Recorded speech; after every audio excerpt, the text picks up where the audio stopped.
આજે વિષ્ણુભાઈ મળ્યા હતા, બોલા મોટા ભાઈના ભાઈબંધ હતા ને. હા હા, બહુ સારા માણસ છો બિચારા. હા, પણ કંઈક બહુ તકલીફમાં એવું લાગતું હતું. કેમ?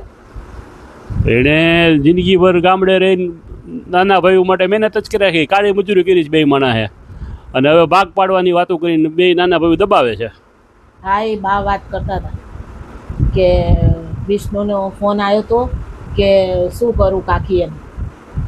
એને બિચારાને આખી જિંદગી વિષ્ણુભાઈએ બે નાના ભાઈઓને ભણાવવામાં ખેતીવાડી કરી અને મજૂરી જ કરી, કાળી મજૂરી. મને ખબર છે ને, ગામડે જાય ત્યારે વિષ્ણુભાઈના શરીરે કોઈ સારું કપડું કે પગમાં હારા બુટે મેં નથી જોયા, અને બે ભાઈઓને એટીકેટ જ રાખતા હતા. અને અત્યારે બે ભાઈઓ, એક ડૉક્ટર થયો ને એક એન્જિનિયર થઈ ગયો, અને બેયના લગ્ન કર્યા ને એટલે બે સિટીમાં સરસ રીતે વેલ સેટ છે, બંગલો છે, ગાડી છે, બધુંય છે. અને તોય બા કહેતા હતા કે વર્ષે છે ને પાકનો આવક થાય ને ખેતીની, તો બે ભાઈઓ વેકેશનમાં પાકની આવક લેવા આવી જાય. શરમ ના આવે એને કે આટલા ભણાયા, ભાઈએ આટલું ઓલું કર્યું, અને તોય તે આટલો રૂપિયો કમાય છે, તો ભાઈને મદદ કરવાની હોય કે પાકની આવક લેવા આવવાનું હોય? ઉલટું આપતા હોય ને તો એમ કહેવાનું હોય કે ના ભાઈ, હવે અમારે જરૂર નથી. અને નાનો, હાવ નાનો છે ને, એને એ તો કંઈક ગઈ વખતે માથાકૂટ કરીને ગયો હતો. વિષ્ણુભાઈએ કીધું ને કે આ વખતે આવક ઓછી થઈ છે અને એ કે મોસમ નબળી થઈ કે, તો એ કે તમે ખાઈ જાઓ છો એ કે અંદરથી, આવું હાલ નાખીને ગયો છે. વિષ્ણુભાઈ બહુ દુઃખી હતા, બા વાત કરતા હતા. વિષ્ણુભાઈ છે ને કોઈ દી કાંઈ બોલ્યા જ નહીં, માયકું ની દીધા જ રાખ્યું, તો હવે ઉપાધિ થઈ ગઈ બિચારાને.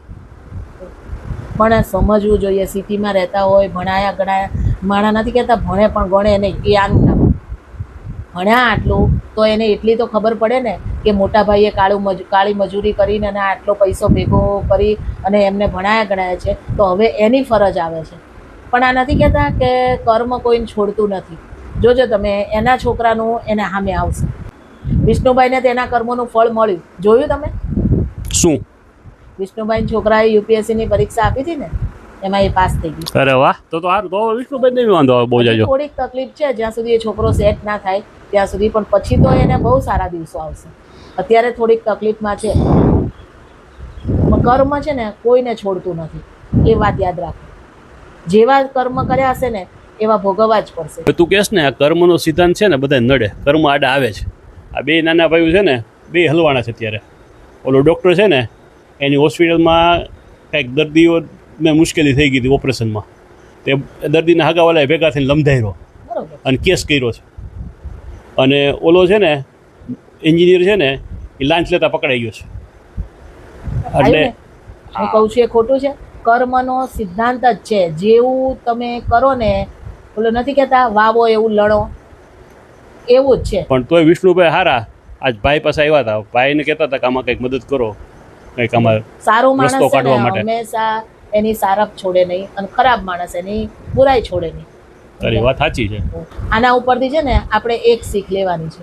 પ્રેમ આપશો તો પ્રેમ મળશે, નફરત આપશો તો નફરત મળશે, સુખ આપશો તો સુખ મળશે, દુઃખ આપશો તો દુઃખ મળશે. નાના ભાઈઓએ દુઃખ આપ્યું મોટા ભાઈને, તો એને સામું દુઃખ મળ્યું ને.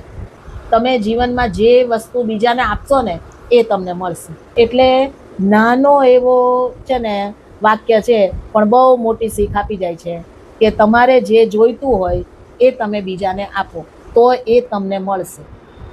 બસ આ એક વાક્ય યાદ રાખી દો એટલે જીવન તરી જઈએ.